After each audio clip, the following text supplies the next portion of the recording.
even if you cut public funding, you will still get attacked. Funding for yourself started, but you still got criminalized. Exactly. You still got, demonized. If you Google my name, you will find a lot of stuff, that they've written about me, as with Cage and other people Mm-hmm. that you have also had on your platform. Since the birth of the nation state, there has been a push for trying to monoculturalize the world and say that within these borders, this is a specific type of people who speaks a specific type of language. Bismillah wa salatu wa salam. Assalamu alaikum wa rahmatullahi wa barakatuhu. Amanj, how are you? Alhamdulillah, alaykum salam wa rahmatullahi wa barakatuh. Jazakallah I'm khair for fine, coming. thanks. Alhamdulillah. It's cold. I don't know you guys in Warsaw, but it's very cold here. So Yeah, we had it's cold some here as snow. well. It was a long time ago. I just reminded my family it was a long time ago we could have t-shirts, and I Mhm. actually miss it. I want to have a t-shirt again. Inshallah, soon, maybe during the summers, yeah? Inshallah. Inshallah. So, Amanj, so I mean, you're working with INSAN. So can you tell us a little bit about INSAN? What is the project and when did you join? Why did you find INSAN? And what is the purpose of INSAN exactly, this project that you have? Jazakallah khair. First and foremost, of course, thank you for letting me be on this platform. And Thank you. may Allah ease it and may Allah make it successful for you and also be beneficial for everybody who listens and inshallah get I mean, inspired. Probably start some other projects that are better than both than Insan and this podcast. This is what we inshallah. want Yes. to inspire people to actually, do actions and so on. And so we can compete in goodness and so on. Yes. Insan was founded by me in 2014. It was after a while that we have tried, like in the beginning of 2010, 2010s, like 2011, 2012, we got published. So when we sent in articles to the newspapers and so on, they used to publish us. They used to let us, do replies and so on. So in 2013, 14, they started to just refuse it, to just say, no, we're not going to publish it anymore. And then Insan was born out of that idea that we still need to talk, we still need to produce our own narratives, and we still need to, push out our own interest and defend, the rights of the Muslims and so on. So Insan was born from that kind of context. In the beginning, the name was not Insan. There was another name. It was called Nuance Muslim, like nuance Muslim or Muslim nuance. Mhm. But we changed it in 2022, just So before not so long the ago, yeah. 2022. Yeah, after 8 years of having the name Nuance Muslim, and the reasons are they are very very like there are many reasons for the change, but mostly it has been coming for a while, but we noticed that the word Nuance Muslim not only deterred the majority community, but also Muslims. Muslims saw it as a Muslim organization, not a Muslim rights organization. Mhm. They look to us like we got mail about is this halal, is this haram, and so on. Oh, So it's like an Islamic, yeah, I yeah, get it. they perceived it as a more of a theological organization. So we had it coming for a while that we need to change the name, but we didn't know to what. And then they came. The political party was formed like 2021 somewhere around that, and their name was Nuance, and people started to mixing us up. Okay. So because of that, just escalated the need for the name change. So we changed it to Insan, which means humanity, humans, or persons in different languages. Maybe you speak Pashto or Urdu, or I do speak Urdu a bit, yeah. yeah, I think Insan in Urdu is also like Human, humanity, human person. Yeah, yes. in Kurdish as well, in Arabic and in Persian and all of these languages. So it means both humans, but also it's an acronym. It's a short for Institute for Social Analysis. So Okay. that go both ways. So it's nice. It's a nice name. I like it. And Mm-hmm. that's why we chose it. But that's the context that we started from. So it is an Islamic, I mean, Muslim rights organization to help Yes. Muslims and Islamic organizations from what? So it's a Muslim advocacy and rights organization, and the main purpose of that's a very good question because I have to explain that as well. What kind of rights? Yeah.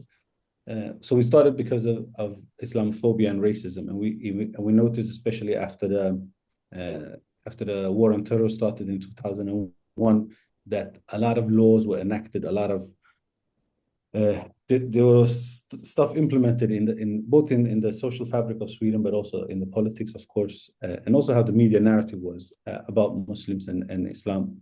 That we need to make sure that that the rights of Muslims were not, curtailed or diminished and so on. So basically, that's the context where we started from. Sweden was one of the first countries to get on board together with the US when the war on terror started. When Bush said, "I don't know how young you are, bro."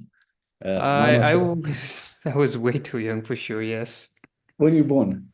1997. So Okay, 2001 so you're was just like like 5 years 4 years old or old. something. Yeah. Yeah, so I'm a bit older than that, and so I remember a time before 2001 and time after 2001, and the thing is, people sometimes describe 2001 some sort like Islamophobia started then. That's not true. Of course, Islamophobia was there before. Actually, just a couple of days before the World Trade Center attacks, there was a conference in Durban in South Africa where Islamophobia was enacted by UN as a special field of attention in that conference for UN. So Islamophobia was also a very serious issue during the 90s, during the 80s. It goes back to the Orientalism and colonialism time. So it has some continuity. But after 2001, you can see that the security issues and the securitization and the extremization of Muslims becomes more intense. And in Sweden also, this becomes a reality where organizations and individuals who are active, just Muslim activists in the civil society, being targeted, being demonized, being limited in their scope of trying to be active in society and so on. So that's the context where we also saw the need to push back on the narrative, but also to advocate for the rights of Muslims and the interests of the Muslims.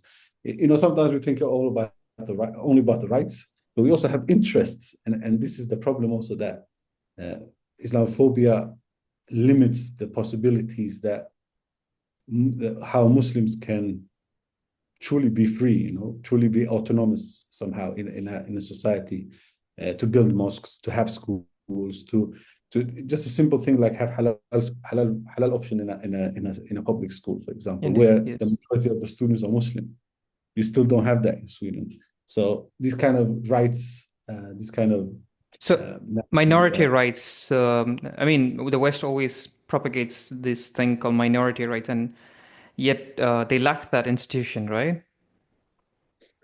So Sweden is kind of so I don't know how Poland works, but in Sweden we have some official minorities, and then we have minorities. So the official minorities are like the Roma people, the Sami people, the Jews. Is a group called Tornedalslänningar, and then the Swedish Finns, as they call them. These are the official minorities who have, because of their special minority status, have also some rights and minority rights that are enacted in law, and they have to have access to certain things that other minorities don't have. So Muslims in this case are not a minority, not an official minority, and these kind of minority rights then don't apply to that community, but rather Muslims fall under the majority umbrella, and then basically what they say is that you have the same rights as us. Okay.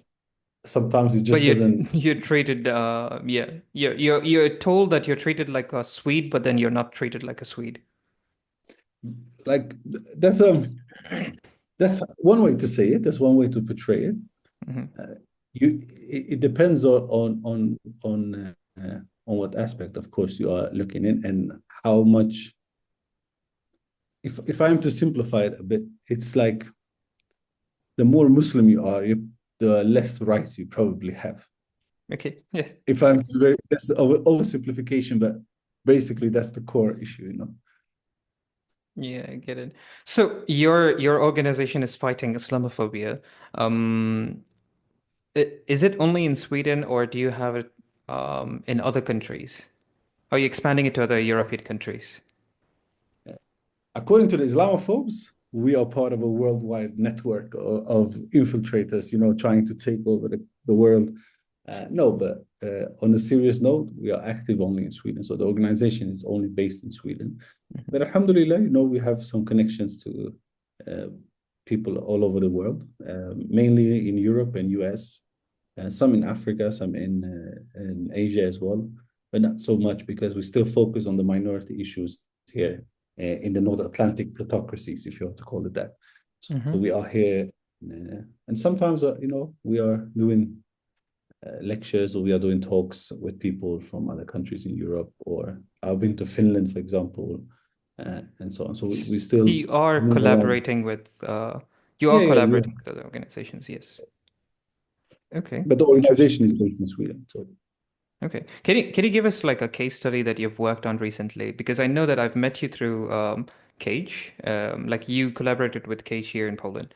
And I saw the panel that you gave a speech on, and I saw the Islamophobia narrative that you were tackling. Can you expand what was your conference about? And a little bit about the conference. Why were you there? What important things that you were addressing? so the conference in Warsaw, well, that we go to, we try to be there every year. It's a Human Dimensions Conference. It's called the Human Dimensions Conference. It's part of the OSCE, the Organization for Security in Europe. Or sorry, the Organization for Security is a global organization. We have a lot of member states who send their ambassadors to this platform. And the Hmm. Human Dimensions part of the OSCE is supposed to be more focused on democracy and human rights, basically. So civil society is always invited during these sessions in the Human Dimensions Conference to, to hold us, to just do a speech. And for, I think we have 3 minutes to do the speech. Then you have to put yourself on a list and, then go to the place, to the venue. And then in the venue, you have to be there in time. Otherwise, you will lose your slot and so on. So we were there during the Human Dimensions Conference to try to, just push the narrative that we are fighting for, basically, and to highlight the different issues that we are trying to tackle in our respective countries. And that's why, so Cage was there as a representative of France, Austria, and The UK. UK, of course. Yeah. But then you also had Sweden. So INSAN was there for Sweden. You had last year you had some brothers from Muslim rights in Netherlands, and then you had somebody from Denmark, and so on. So we are a group that's trying to coordinate our presence there so that we actually can highlight. And It's how important. important is this organization? Because if you're coming, and for sure there's a significance that needs to be pushed. So, how important is this organization, and should other organizations, collaborate with you on this issue? I think both yes and no. I think other organizations should be there, and I've started to push in Sweden for organizations to be there next year. I think it's really important for our kind of narratives and our kind of interest, because if we're not at the table, of course we are served as dinner, So Yeah. in the end, we have to be there. So we have to, if we don't push the narrative, if we don't say what we want, then somebody else will take our time and slot and push for other narratives. Hmm. So so the conference is But important in that why sense. particularly this organization? Yeah, why particularly this organization? Why do you want to push back on their Well, narrative? I Hmm. think for two reasons. You have a lot of power, have a lot of powerhouses, a lot of stakeholders there who have great connection with, with institutions that we need to affect. And Human rights. you're not being represented by any country. You're represented as an organization. You're coming there as an Yes. organization. Yeah. We are coming there as civil society, basically. Hmm. But then you have member states. So OSCE is made of member states. So all the state representatives are there. The ambassadors for respective country is there. That is part of the platform. So that is one reason. So the reason is also that you actually can speak truth to power in that sense, that member states are there and you can actually hold them to account before, it's in front of everybody else. It's in front of all other countries. And these countries like Sweden, Norway, Denmark, France, they often tend to, when they talk about human rights, always talk about other people's violations or other countries' violations. So if we are not there, this is what will happen. Like basically, US will say Iran is a horrible country. We need to stop Iran. France will say we need to stop the human rights violations for women in Saudi Arabia and so on. They will never talk about themselves. They have for example, in France, they had a crackdown on Muslim organizations. Like thousands of people have been affected and exiled and so on. So you have a very serious issue in Europe as well. But these countries tend to then just project and externalize the issues of human rights to other countries, often people in so-called third world countries and so on. But so the conference is important in that sense that the member states are there and we can hold the member states to account. So that's number one. The second is also other organizations there. And trying to amplify our narratives are important in the sense that we also need to affect these other organizations, like for human rights organizations and so on. And we need to push that Islamophobia is supposed to be one of the main issues that these organizations are tackling, basically. Islamophobia at the moment is one of the central parts of the configuration of politics in Europe. And if you don't talk about it, you don't talk about politics in a serious way. You see that Islamophobia is utilized in a sense for many politicians across the board to gather political power, to influence society, and they use Islamophobia as a stepping stone to other policies and so on. So it's really important that we highlight and really emphasize the importance and the seriousness of Islamophobia. And that's why I think we have been there. At least myself, I've been there for the last 2 years to trying to partly hold Sweden to account and also, push the narrative of Islamophobia in Sweden, and also to make sure that other countries are aware. We know now that you know about Sweden because I told you. And the other one is then to influence and also affect other organizations to talk about Islamophobia. So if I have to ask other countries to join you, other organizations to join you from different countries, most of the people would ask how significant, how important is this organization? Can it actually yield results? So do you think this organization going there and speaking out, calling out the injustices of Sweden or UK and France, do you think it might have an effect if you speak in this panel? I think so, and I've seen it the last 2 years that I've been myself involved. So I would say the first impact that you can see is that the narrative is very powerful and empowering for often the affected communities.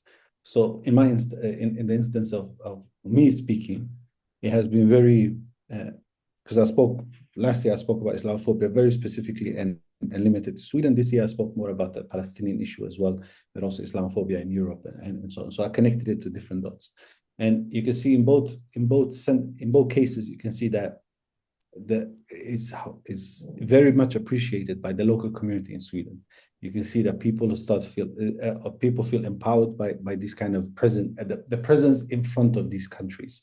So one of the main importance of being in part of this platform and going there to speak is that it actually is really important to show the community that you're working for that you're trying to take their concerns and their grievances to a wider public. To say it in that kind of setting where a lot of member states are, it's important in that sense that it fosters empowerment in the local community, but also that the member states can never say that we didn't know now because we told them.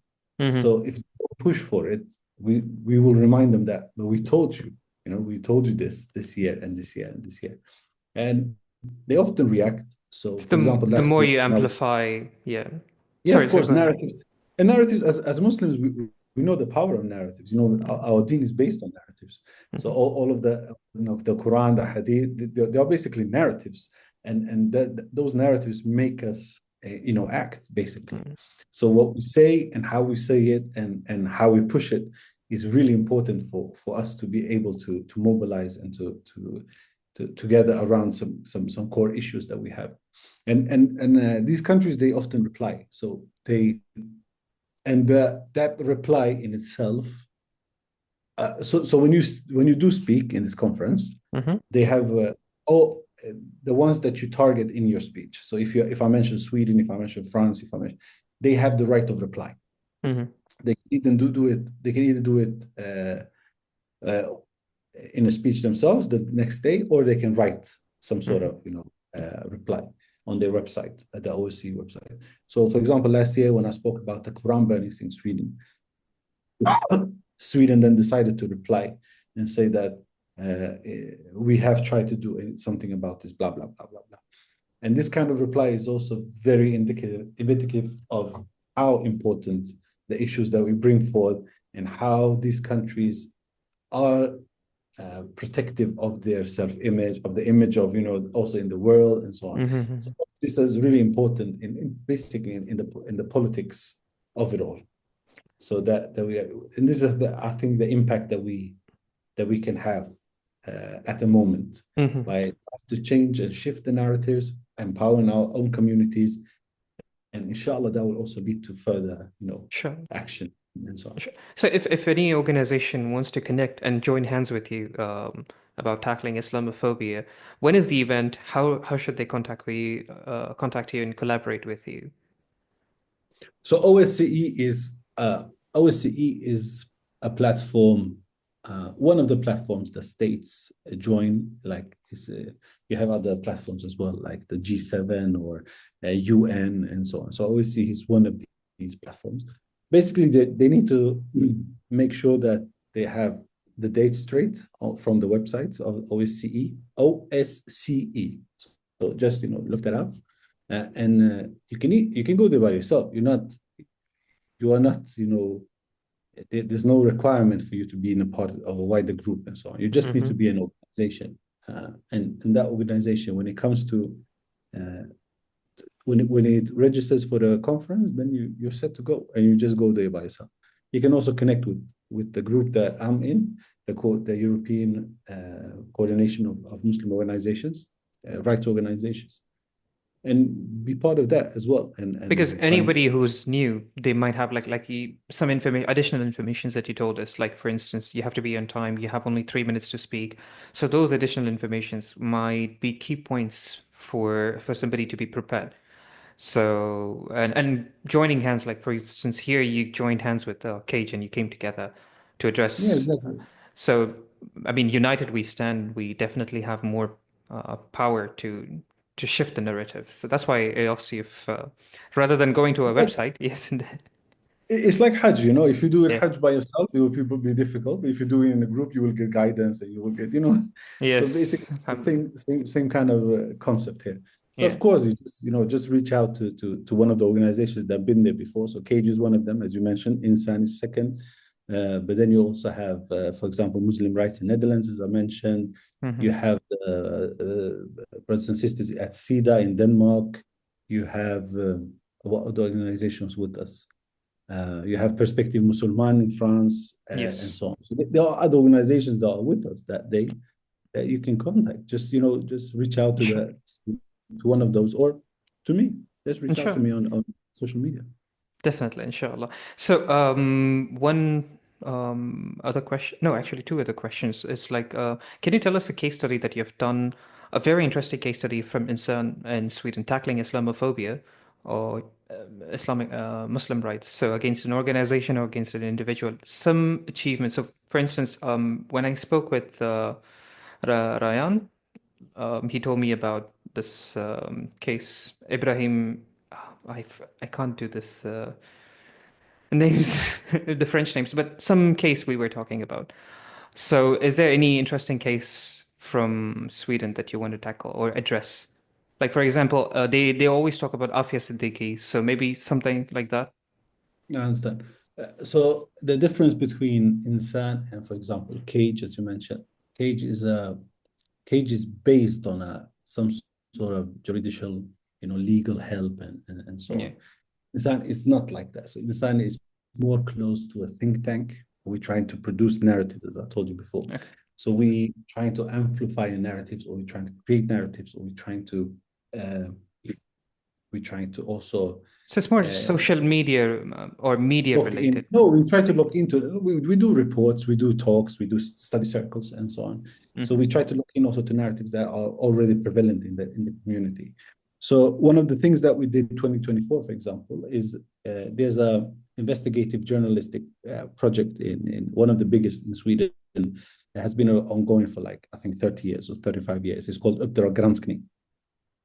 It's based in one of the public channels, SVT, which is the Swedish broadcasting television, equivalent to BBC in UK. So they this program they did a program. They aired the program just the first days of Ramadan, 2024. That was about the social services in Sweden, but not the issues with social services, but the narratives about social services from Muslim organizations. So what they did was that they went undercover into mosques and they tried to trap the imams to saying things that they can use in the show, of course. Yeah. It is very problematic to dress up. You have the idea of a blackface or brownface. You have heard of those. Now, in this case, they dress up as Muslims, infiltrate a mosque, and then try ask questions. And when the imam answers based on the question that you have asked, you say, "We got you," and then they will, they twist the narrative, definitely. Yeah. So, and they treat mosques as Muslim organizations who, that is a very minority issue, and in terms of power. They don't have so much influence and so on in society, but they treat them basically as some sort of very big civil society organization or very big power holders in some sense. So in 2024, what we did was when this program was aired, we put an ad out on our social media, and we said we are looking for whistleblowers from this channel, from this broadcasting channel. We want to get in contact with people who are working in this in SVT, who can tell us about the cases and tell us about why are they targeting Muslims in such a wide area. Alhamdulillah, we got hold of two people that contacted us. They want to be anonymous, of course. So we sat down with them, and together with them, we did basically we did a counter-investigative effort to try to see, okay, what is going on. Then we found out that since 2010 until 2024, there have been over 50 programs about Muslims and Islam in Sweden from this platform. And besides this, some of the people behind this program have published, but also said Islamophobic things in different settings, in other settings than this program. So we could connect and show that this is not a neutral attempt from them to try to uncover some bad stuff going on, but that there is a really political and ideological push to do this kind of demonization of Muslims. That was successful and very widely shared. And also the two people that I spoke to that from the whistleblowers, they related back to me that they also had effect internally in SVT. So the bosses there, they got hold of this article, they read it, they had some discussion around it during the morning meetings and so on. So alhamdulillah, I saw that it was a really good one that we did, and also had a huge effect. Besides that, it was also empowering for us. As I told you, that's also important for us as Insan. That is always empowering for the local community, so that Muslims see that, okay, We just don't, it's not something that we feel is wrong. It's not that just we feel something is wrong. Something is actually wrong. Our feelings are addressed, our feelings are confirmed. We had a suspicion about this being the case, and now, alhamdulillah, we can see it, plainly that this is actually the case. They have been targeting Muslims and Muslim organizations in a much higher number than any other organization. Like, for example, you cannot see like 50, as I told you, there have been 50 programs about Muslims and Islam since 2010. And you cannot see even close to those numbers when it comes to other groups. Like, you have some programs in this, you have some shows in this program about, for example, Christian denominations or Christian, sects, like a few of them, mainly like at most 10. But when they speak about Muslims and Islam, it's always Scapegoating Muslims for sure, yes. Yeah, it's targeting Muslims in it's Shias, it's Sunnis, it's a wide range of how they target Muslims and what kind of Muslim groups they target. So you see that they don't really differentiate between Muslim organizations, but when it comes to Christians, for example, they do only sects, and they show how, for example, Jehovah's Witnesses did this and this, that. But the majority of Christians, they don't agree with Jehovah's Witnesses. So this is this is also one of the things that we could show in this case. So this is one of the things that we did 2024. Alhamdulillah. So the other question about INSAN, final one would be, how can INSAN be improved? Is there some places that you're lacking, like, for instance, volunteers or charity or, wherever you're lacking? So what kind of, how can people help you, or how can INSAN be improved? It can always be improved. As I told you in the beginning as well, INSAN is not only out there for INSAN to be better, but also to inspire people to actually start better things, to also inspire people to do the work that they can do best. I think in terms of manpower and financing. So INSAN is, I do it, and everybody that is involved, we all do it during our free time. So we have, other work. I work in some other place. I do 40 hours somewhere else. And I have family, I have a daughter.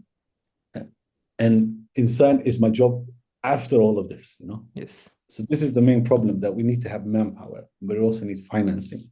So I think this goes for many organizations, and not only INSAN, that if we are up against, the Islamophobia industry is a multi-million-dollar industry. It's not a small industry. It actually makes people eat, People are taking care of their families based on the Islamophobic narratives that they push out. They are financed and funded by millions of dollars every year. It is not realistic to assume that Muslims can do this after work, after, not being free for this kind of work by the same amount. That's a fantasy. We will never be able to push back, Allahu Alam, we will never be able to push back the narratives based on the small scraps that we have. Alhamdulillah, based on the small scraps that we have, we can still see impact. But imagine then if we are to fund our organizations as the Islamophobia, I think that would be amazing. Even 1/10 of it would be. Yeah, and we don't do that. And as long as we don't do that, and we don't put the money where our mouth is, I think, unfortunately, Islamophobia will continue. So when it comes to improvement, I think these are the two. We need manpower, and we need financing and funding. Besides that, is always, I think one of the impacts of Islamophobia is that we also tend to do two things. One is to conform to the status quo. So we just conform and say, khalas, it is what it is. And we give up, basically. And we adapt to our circumstances, sometimes, trying to wash away as much Muslimness from ourselves as we can. The other one is also to trying to be, we become very secular in our daily, life. So we try to say, okay, but Islam is something we do in the mosque. Islam is something I can do at home. Islam is something I can do when I eat. But when it comes to my workplace, I have to adapt to what is there. When it comes to my school, I have to adapt to where it is. When I'm in society, I have to adapt. So I say have to the look. isolation or assimilation. Basically, that so what happens is that this is one of the the dangerous consequences of Two extremes. Islamophobia. Yeah. And if we don't put our money where our mouth is, and we don't actually engage, so there's like some sort of this bad circle here, because if at the same time the push is so hard that we're trying to diminish our Muslimness, we probably won't have the cognitive the carrot basically to join organizations. Yes. It's really important to acknowledge that this is the situation also that we are in, that we are in a situation where Muslims are pushed down very hard, and that also becomes that Muslims probably are deterred in a general sense, not categorically, of course, but they are deterred from being associated with Muslim organizations. And this is also one of the. But can I ask you this question? Can I ask you one question there? Islamophobic organizations, they often tend to say that we need to make the lives of Muslims hard so that they leave themselves or they be quiet, and so on. And this is one of the aims that is being partly fulfilled by when Muslims are themselves deterred to associate themselves with Muslim organizations. Then you don't have the manpower, you don't have the funding, because Muslims are basically scared to associate themselves with other Muslims. Sure. But here's the thing, one question about, like, if you take the example of France, so even where you have funding, you have organizations that are being funded, you have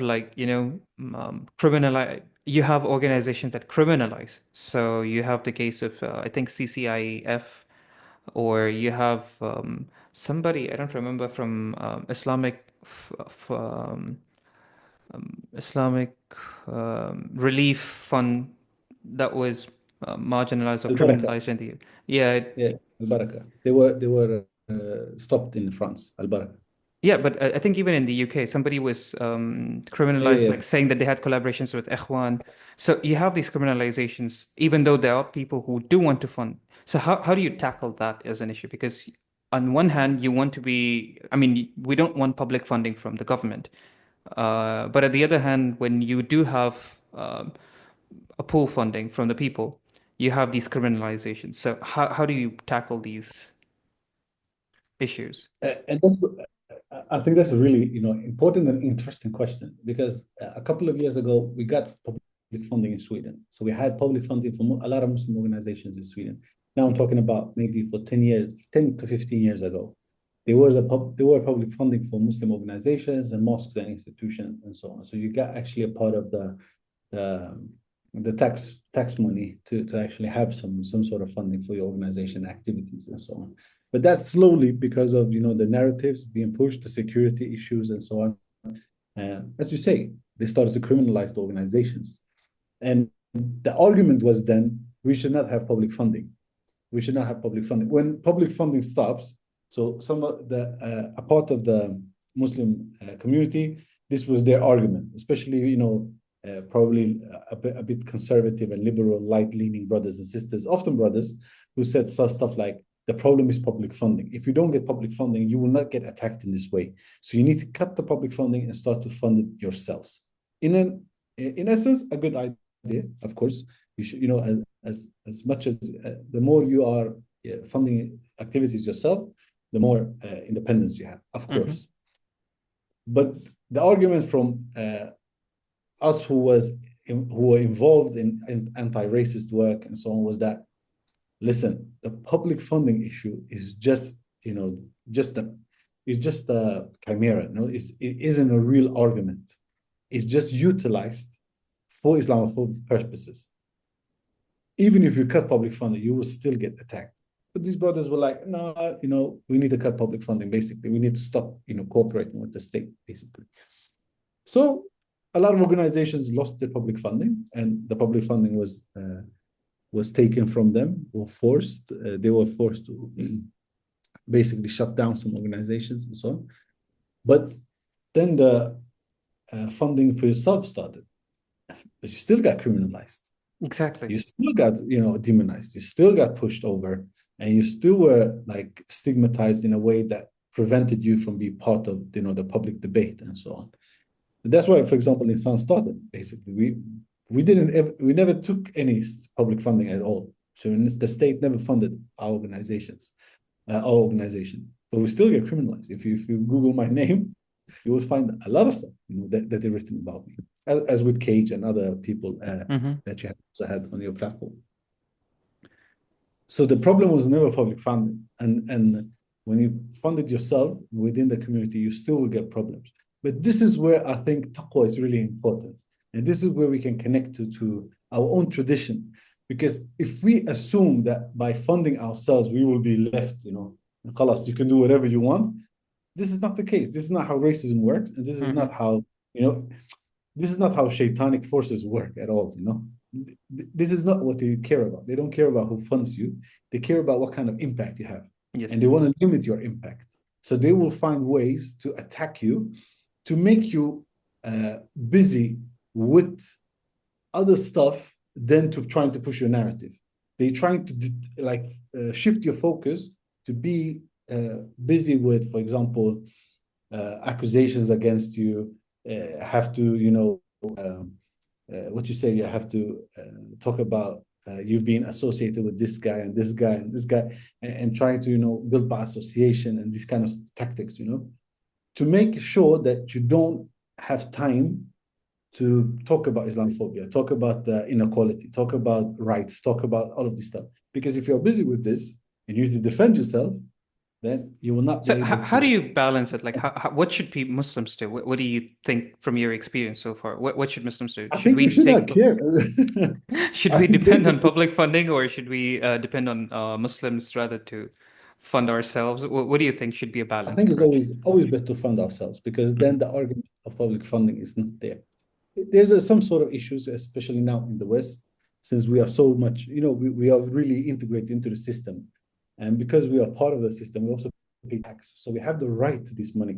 It's not like it's some other people's money. And this is also an aspect that I sometimes find funny when I talk to Muslims.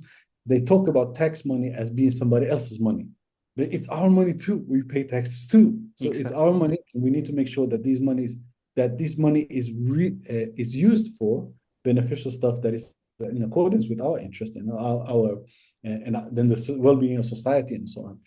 And one of the parts of the well-being of society is the fight against racism. So that money is our money that we need to get back from paying ourselves to be able to work with this. So it's not that we are taking somebody else's money of charity or so on.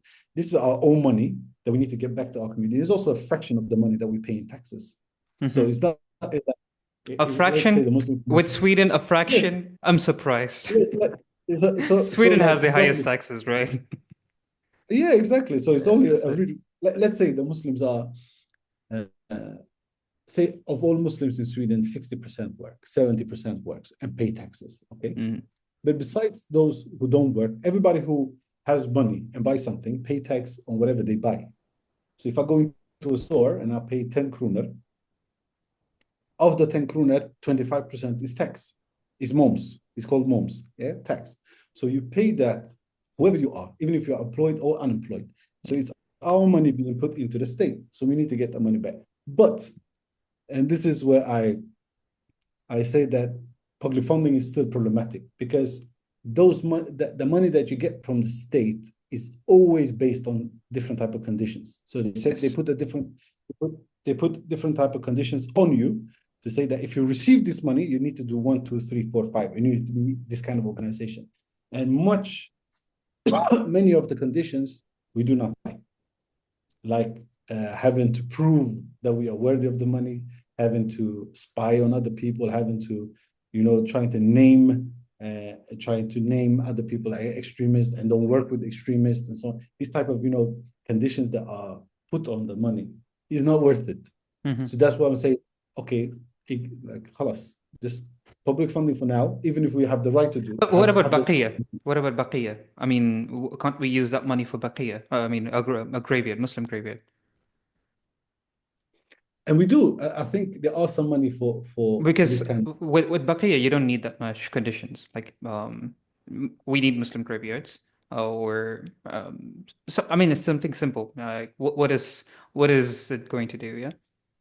I think this is a separate issue, because Yeah. you don't want Muslim bodies all over the place, So you still, even for the majority, in Sweden, they don't want to have Muslim bodies laying around. So this is Yeah. another type of structure and issue.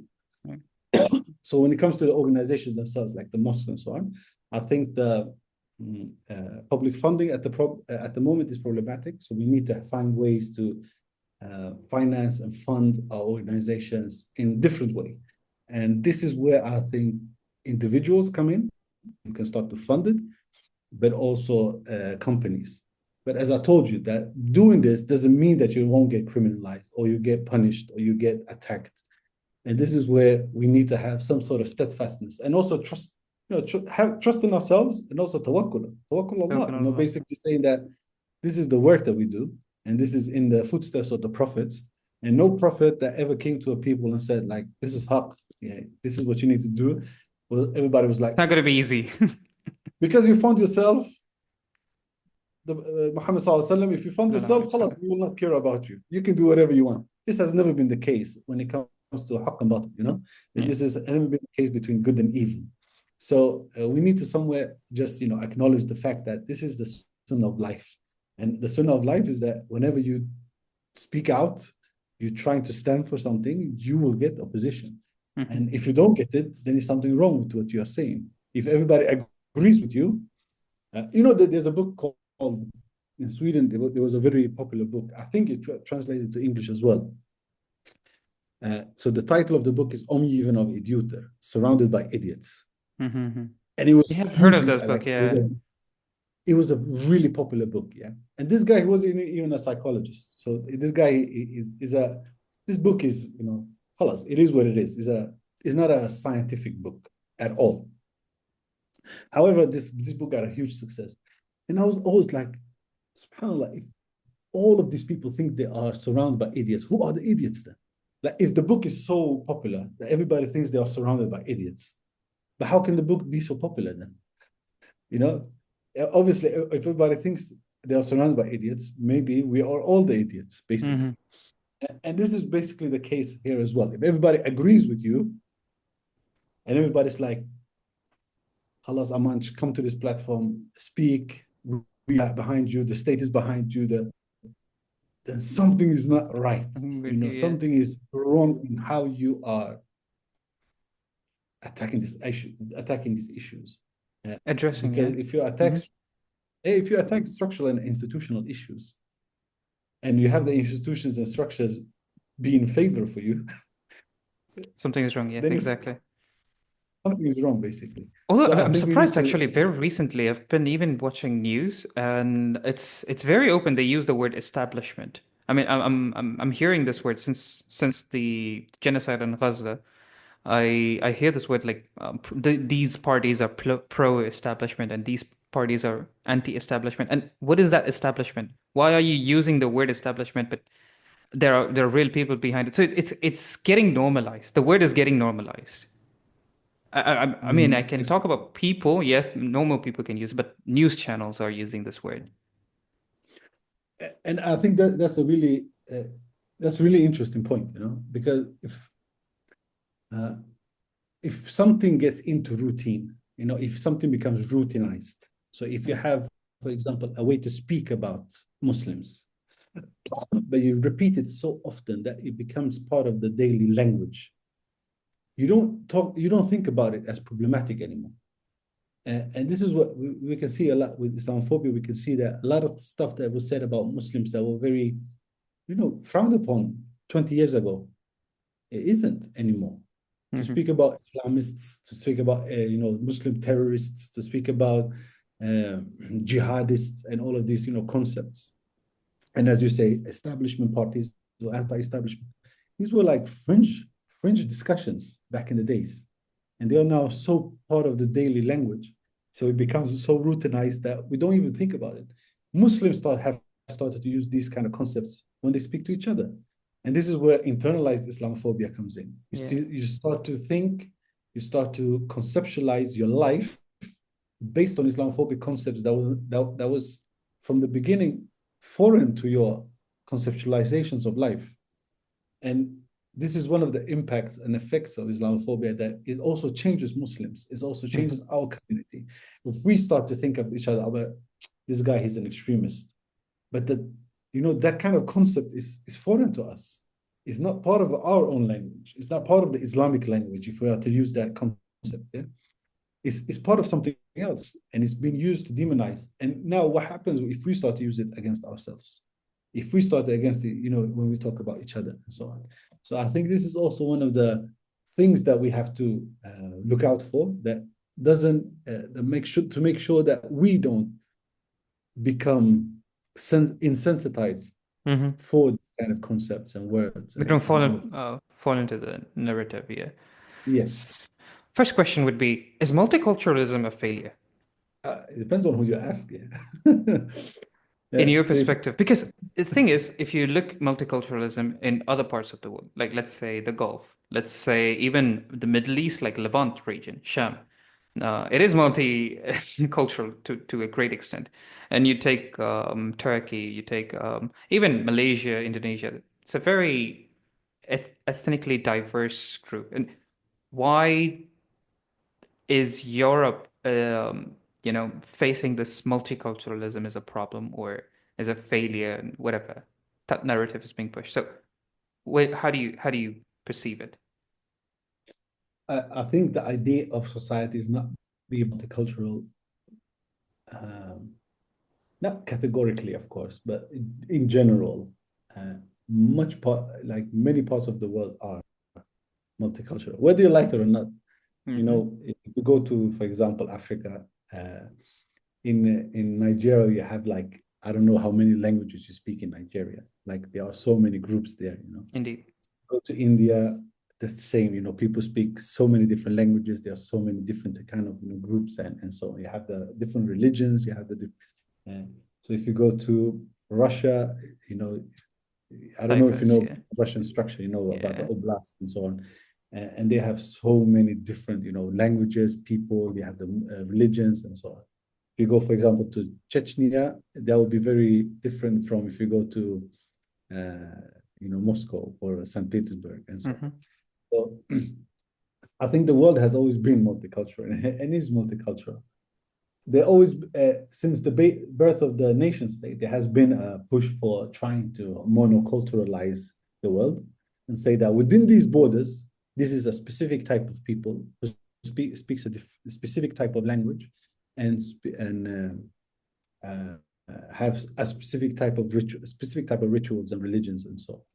And everybody who comes in after we have established these borders will be considered something else, basically. For example, in Sweden, this has never been the case. So Sweden tends to look at itself, and also when it's portrayed outside of Sweden, is often portrayed with these blondes, the blonde, blue-eyed people. But it's been that. So you always had the Sami people, who are the indigenous people of Sweden. You had the Roma people for I think now for 800 years, 700 years they've been here. You have the Jews for as well for a very lengthy time as well. So there has always been a multicultural place, whether you like it or not. And also, if you go back to the wars between Muslims and Christians, for example, at the gates of Vienna and so on, they were they captured soldiers and who became slaves in Sweden who were Muslim. One of those known as his name Abbas, he was taken from Vienna to Stockholm to work as a slave, basically. So you have always had other people here as well. So the idea of multiculturalism being something new or something that has failed, it can never fail, because whenever you deal with a large group of people, they probably tend to be, some sort of multicultural aspect of it. I will say that the idea of multicultural societies, I think it works, and I think that many people have started to accept it, and I think we see reactionary forces now trying to disqualify it, because they have the plot, they have lost the narrative basically of how people live and so on. Like for example, in Sweden, you have the hip hop scene, the music scene is dominated by hip hop. So if you have white kids listening to, gangster rap, and if you're not a multicultural society, that would not be possible. No, because remember the UK riot. Sorry? I mean, the UK riot. Remember the UK riot? It was a global issue. I mean, European issue there. Like people started talking. We need to push back. It's blaming the Muslims, and also what happened in Germany recently. So, do you really think it would, like Europe has assimilated into multiculturalism right now recently, or do you think it's? I think you have on different levels. So you have a societal level, then you have a political level. So on the political level at the moment, no, they say that multiculturalism has failed, and is a failure in total. Wait, you use the word failure. You use the word failure. Let me hold you there. When you use the word failure, why does it fail only in Europe, or has it really failed? And why not in other communities? Has it really failed? That's the first question. I think it's on societal level, no, and economic level, no. You can, for example, if you were to nationalize again, like how would the global market, how will you survive the global market at the moment? Like capitalism and the global market is a separate issue in itself. I don't agree with it, but at the moment that's what dominates the economic field. If you start to criticize and say that multiculturalism has failed, how are you going to survive a global market if you tend to, if you want to stop, for example, these kind of forces? So that's a separate issue, though. But on a societal level, as I told you, that the music scene is dominated, for example, by even food, like donors. How many people eat donors or kebabs or whatever? Like the food and all of food and music scene. So on a societal level, people have started to realize that this is the reality. We are different. And we tend to be different and so on. But on the political level, at the moment, they are saying that it's a failure. And they say it's a failure because they start to see that, racism is a way of administrating the population. And if the public interest is not racist, then you need to assert your dominance. Yeah, and you need to assert your dominance. And how do you assert your dominance? By saying this kind of stuff to try to get power back in the political sphere. And you try to organize political force by using racist tropes and racist ideas and so on. And you also start to enact and you start to dominate people by using racist policies and so on. And this is what we can see happens. And this is what I think the West at the moment, or Europe specifically, sees. And do you think in Sweden there is a raise in public? In the public, there is a raise of Islamophobia, not Islamophobia, far rightism in the public. Like, do you think more people are turning towards more right wing? Because especially with the economy tanking, Europe's economy isn't doing so great, and usually during economic crisis, you do have people leaning to the right quite often. So, do you think that's the same case in Sweden?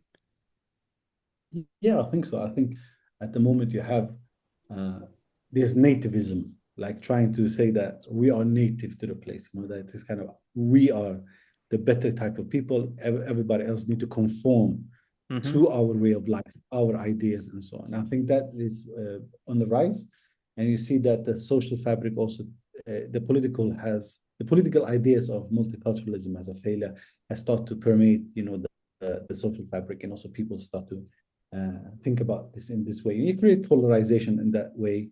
You create different, you basically mobilize political power by using this kind of concept and pitting people against each other by saying this kind of stuff and saying that, oh, if you're not like us, then you are a problem and you need to be fixed. So you are the problem. You don't have problems. You are the problem, and we need to fix you. And either you listen to us or you get out, basically. And I think this is what we can see in a lot of these European countries. The thing is, if you to compare it to like the Nazi times and so on, it's interesting how Western plutocracies, or they call themselves democracies. I don't consider themselves democracies, but if they consider themselves democracies, liberal democracies in the West, if they don't like, if people become too democratic, they always have fascism at hand to stop it. And this is what we see in white societies, basically.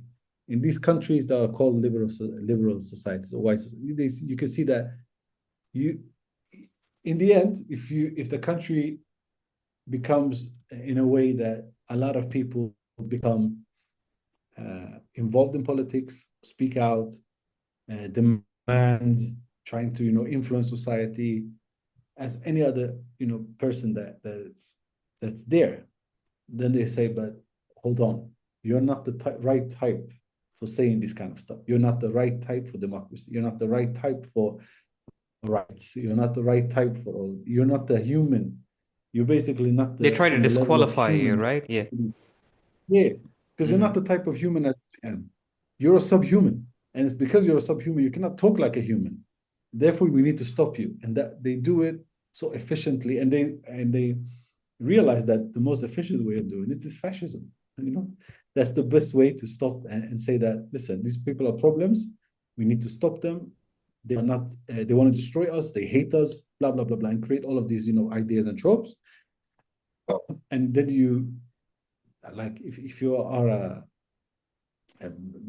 college educated man sitting at home, reading this paper, going into the internet and listening to the news all day, and this is repeated to you, yeah, you will believe this, and you don't have you delegate your intellect, the intelligence of yourself to other people, and when delegate it to them, they will form your opinions for you, and you will just go along. How can Muslims tackle this? Like, because I see a lack of.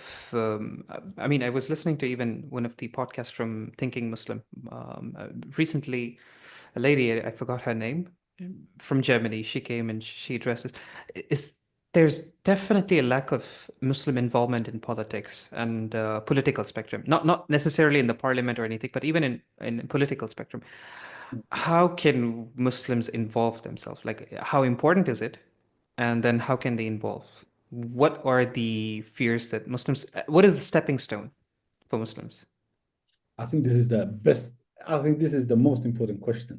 This is the $1 million question that we need to tackle together. I think one of the problems, for example, in Sweden, is that Muslims tend to be on the lower echelons of society. So you have the high unemployment rates, but you also have people who are who work, but in a more blue collar work. So they're first generation migrants. Definitely, they'll start there. Even if they're second, yeah, you still have high employment rates, but also like taxi drivers, nurses, kindergarten teachers, and so on. Like the people who are not so they are not probably higher education and so on. So this is the general trend in Sweden, for example. So one of the challenges with this is that this class of people don't tend to read as much as other classes. So if you are a middle class, or if you are upper middle class and so on, you tend to read a lot. You tend to have time to read. You tend to have the capacity, really, this is very interesting. I'll tell you, I disagree with you a bit there, because from the people I know personally, usually people who are in the corporates, they tend to live a life of luxury. They want a more luxurious life, and they tend to focus there rather than focus on learning Islam. I tend to find the opposite. Like, it's the people who do regular jobs who are more interested in Islam. Not politics, but Islam. They'll focus more on Islam. I tend to disagree there a bit, but maybe you can finish your point. I'm sorry to interrupt. It's okay, maybe you know rich people. I don't know any rich people, bro. Sorry about that. No, but I didn't speak about Islam. I spoke about reading. Just read in general, reading. Yeah. And you tend to see that people who work these blue collar jobs often probably don't have so many years in college or university even. So you don't have that kind of level of education, for example, but also just time, because if you are working in this kind of work, in this kind of line of work, then you often don't have time because you're so busy. You just need to survive, and you need to make enough money to survive. And if you have this kind of work, you have to work more to be able to provide for your family. So there's also an issue about time and so on. But alhamdulillah, that's why I think, like for example, podcasts and Audible and books, this kind of listening to stuff is really good. But the challenge then is for Muslims to firstly have the incentive to start to address these issues. And if you're busy with other stuff, if you're busy with life, if you're busy with trying to just survive and provide for your family, you will not have the time to actually start to engage in okay, what is going on? How can we address it? How can we do this? And so on. So I think the first step to this is that the acknowledgement of the situation and to start to read. There's never been a people who have got their rights by being uneducated. An educated public is always hard to oppress. So I think the first step is that there's so much out there to read, so much out there to gather information from, and trying to create wisdom within the community. There's so much to do on that front. So I think the first step is to read, and I think this needs to start in the mosques and the Muslim organizations that are established. Just like by, for example, having reading groups for kids. Every Saturday, come to the mosque. We'll read for you. We have some sort of play together with the kids and so on. Just to associate reading with something positive. So the community has to come together for that first. I think as a community we need to be informed and also to educate ourselves. So I think that's the first step towards this. Can I just add one point? Do you think it would be better? I mean, yourself, you have a family, you have job and stuff. Do you think it would be better to invest on young people to form these organizations, although they would lack wisdom, they would lack that experience, but do you think the older generation can help focus on pruning the younger generation on these activities to do the reading activity and stuff? Do you think that would be better? I think everybody should be involved as long as they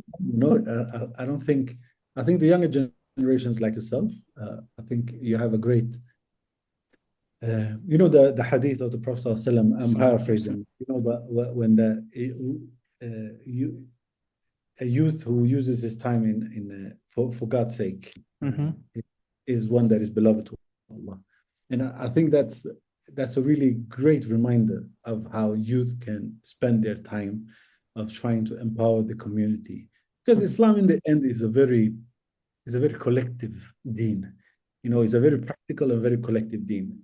It isn't a self-help program for individuals, alhamdulillah, it has that aspect too, but that's not the foundation of Islam. Islam is a very communal, very collective. That's why we have the, Jama'ah prayers and all of this stuff 5 times a day and so on. And you are encouraged to be in the Jama'ah and so on.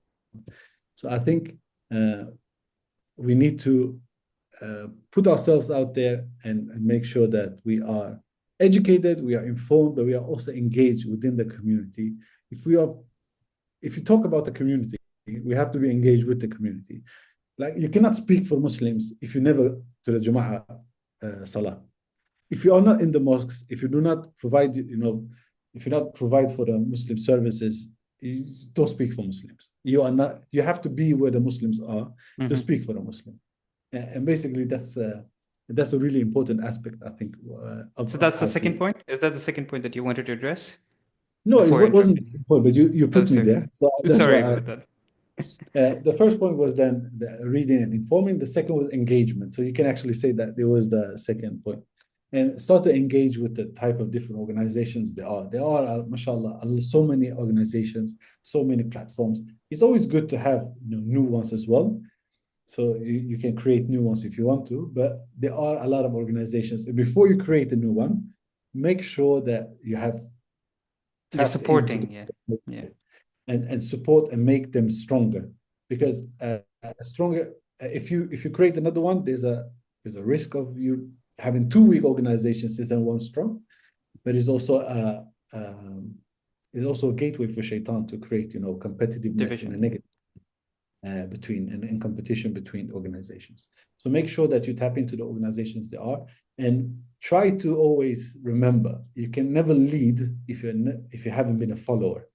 So if in your mind consider yourself a leader, make sure that you follow for a while, and then inshallah Allah subhanahu wa ta'ala will open a door for you to become a leader if that is meant.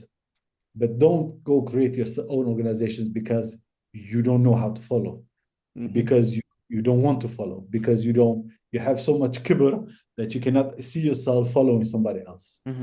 So I think this is also a really good aspect to have in mind. That the first is one to get informed, get educated. The second one is engage, but also engage with those who are already there.